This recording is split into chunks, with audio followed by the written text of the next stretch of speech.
Well, let's hear more about one of those activists, Alexandra Lort Phillips from Hackney. She was one of the 9 Londoners heading for Gaza in the 6-ship flotilla. Her family's been told she's safe. There's been no word, though, on when she will return home. But joining us now is her brother Charles. Just listening to what Andrew was just saying, it looks like she may well be home fairly soon.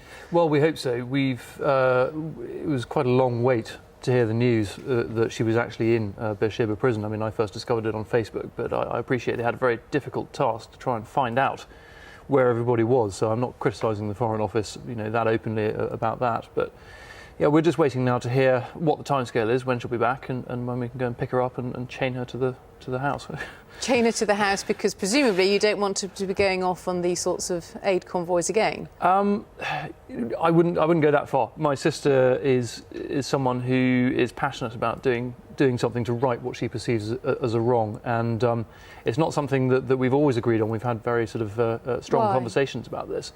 Well, I mean, she went out on the Viva Palestina convoy at Christmas, and that didn't go entirely to plan. We were all extremely worried when she came back. We had a pretty frank talk about it, and on this occasion, obviously, again, it's because you feared for her safety, or you disagree with what she was doing? I feared for her safety. I think on the Viva Palestina one, perhaps I was less aware of the political element of it than I am now of this particular convoy.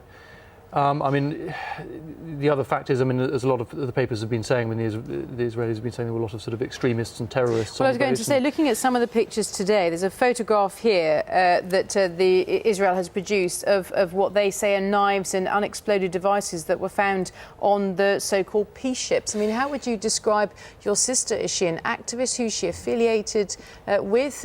Without to sound sort of highbrow about it, the way I describe her would be a humanitarian, if anything else. I mean, the reason she was on this flotilla was as a result of what she saw at Christmas and in January, when she was out in Gaza for only a couple of days, and that shocked her so much she gave up her job, and she's now doing this full time. So I mean, she's not the kind of person who would encourage people to carry knives and bombs and guns. You knew that she was obviously on one of these flotillas? I knew she was on the Mavi Mommer, actually. So what was it like for you as a family then, watching the pictures unfold and seeing the photographs that we've seen in the press? It was quite unpleasant. It really was very unpleasant. I mean, my father's been in the army for 36 years. My mother obviously has been living with that as well. So I mean, my parents are both extremely stoical people, and they can cope with this kind of stress. But the worst thing, and again, not criticising the Home Office about it, but the worst thing was the uncertainty of not knowing exactly what had happened. Now that that's out of the way, we obviously want to get her back, but there's no way, I think, that we'd try and discourage her from following what she believes to be the right action if she wants to try and right what she sees as wrong. And this presumably may only have hardened her stance?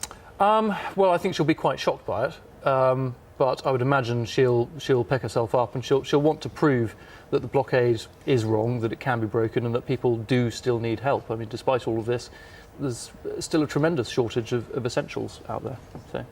Charles, thank you very much for coming in, and I hope you hear from her soon and get her home soon as well. Thank you very much.